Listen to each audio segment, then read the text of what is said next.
The Boy Who Cried Wolf is traditionally told as a story where the moral is, don't lie because people won't believe you when it matters. And while that's not a bad lesson, it's not very profound. A more useful moral to learn from this story is, all signals should be meaningful. The boy cries wolf when there isn't a wolf, and the townspeople learn to ignore the warning.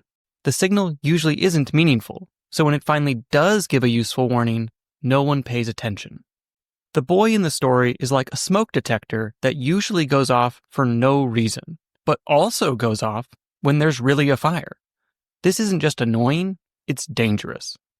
Meaningless signals are bad. There are two indicator lights on our stove, one telling you that a burner is on, and one telling you that a burner is hot.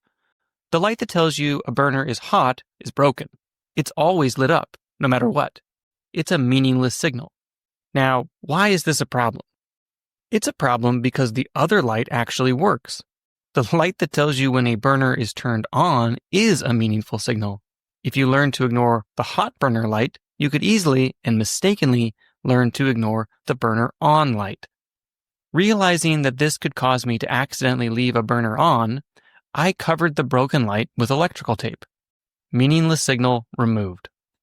At this point, you're probably thinking, what the heck does this have to do with becoming better? A lot, actually. Let me explain. Behavioral change. One of the most important tactics for changing your habits is to use reminders. These reminders can range from calendar appointments, to phone alarms, to sticky notes, to calendar chains. The point is to make it impossible to forget about your new habit. But if this is the only strategy you use, you'll probably fail to establish the habit. And pretty soon, your reminder will become a meaningless signal. A phone alarm you always turn off without taking action, a calendar appointment you always ignore, etc. Obviously, this is bad because you're not doing the thing you set out to do, but it's also bad because you're undermining the effectiveness of reminders in general. You're training yourself to ignore all reminders, not just the meaningless ones. This makes any future efforts at behavioral change less likely to succeed. The solution? Accept your failure to establish a new habit and get rid of the reminders you're ignoring. Ditch the meaningless signals. Beware of reminder blindness. Now, even if a reminder has been working, it could still become a meaningless signal through an insidious process known as reminder blindness. This occurs when you become so accustomed to seeing a reminder that you start to ignore it. A sticky note under your monitor might work for a week or two, but eventually it just becomes part of the background. Easy to ignore, just like the boy who cried wolf. So if you find you're starting to ignore a particular reminder, change it in some way to restore its effectiveness. By altering the format or the location of the reminder, you can, temporarily, make it a meaningful signal again. You'll have to keep doing this until the habit becomes so well established that reminders are no longer necessary. Productivity. Our endeavors to be more productive are also harmed by meaningless signals. If you set aside a block of time on your calendar each Thursday to work on a project, but you routinely ignore the appointment you've made with yourself, that calendar entry is now a meaningless signal.